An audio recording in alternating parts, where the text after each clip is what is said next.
장자연 사건 결말 리스트 재조명.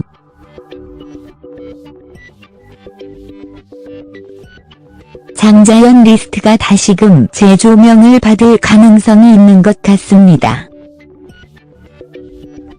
고 장자연 씨의 억울한 죽음이 풀리게 될까요? 많은 사람들의 기억 속에서 사라져갔던 그 이름이 다시 언론을 통해서 재조명되고 있습니다. 그 이유는 무엇일까요?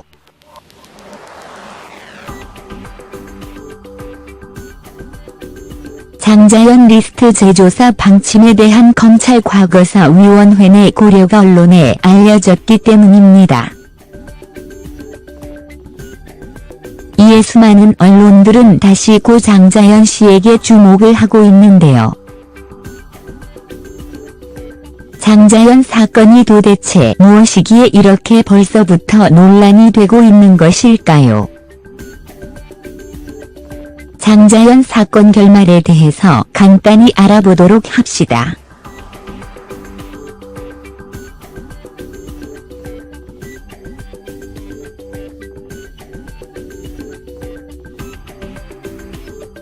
지난 2009년 아름다운 여자 연예인 고 장자연 씨는 그만 자신의 선택으로 인해 생을 마감하게 됩니다. 적지 않은 연예인들이 그렇게 선택을 하기에 초기에는 우울증을 초점으로 수사가 이루어졌죠. 하지만 장자연 유서가 돌연 장자연 리스트로 돌변을 하게 됩니다. 유서에 따르면 그녀는 정치 및 경제, 언론의 높은 자리에 차지하는 수많은 사람들에게 술자리 접대 및 성상납을 강요받았다고 하는데요. 장자연 유서에는 아래와 같이 적혀 있었습니다. 총 31명에게 100여 번 술접대, 성상납을 강요받았다. 명단을 만들어 놨으니 죽더라도 복수해달라. 접대에서 벗어날 방법이 없다. 접대받으러 온 남성들은 악마며 100번 넘게 접대에 끌려나갔다.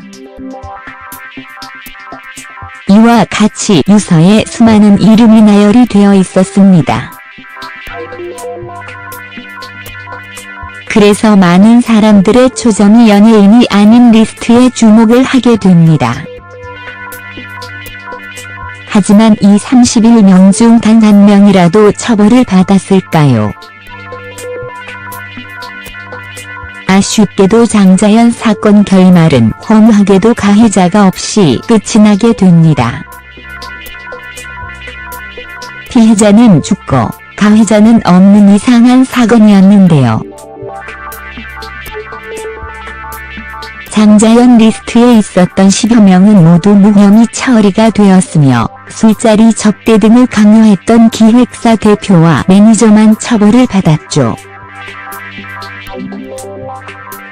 기획사 대표 역시 폭행과 협박의 혐의 중 폭행죄에만 유죄가 인정이 돼 징역 4년, 집행유예 1년을 선고받았습니다. 장자연 리스트를 알리는 것에 노력을 한 매니저는 기획사 대표 명예훼손으로 기소가 되어 징역 1년, 집행유예 2년, 사회봉사 160시간을 선고받았습니다.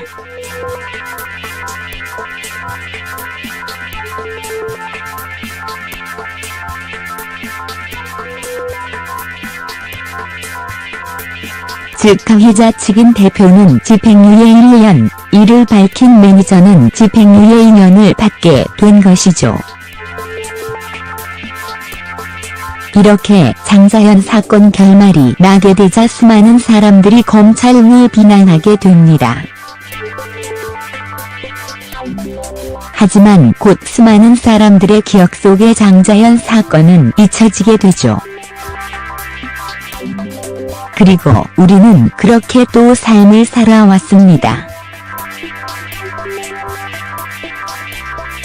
하지만 검찰 과거사위원회가 잊혀졌던 사건을 다시 꺼집어냈습니다. 저도 당시 사건의 결과가 석연치 않았기에 과거사위원회의 결정이 좋은 방향이라고 생각이 드네요. 이러한 억울한 점이 있었기에 장자연 사건은 영화 놀이개로 재조명되기도 하였습니다. 참고로 영화 놀이개는 최승호 감독이 이끌었습니다.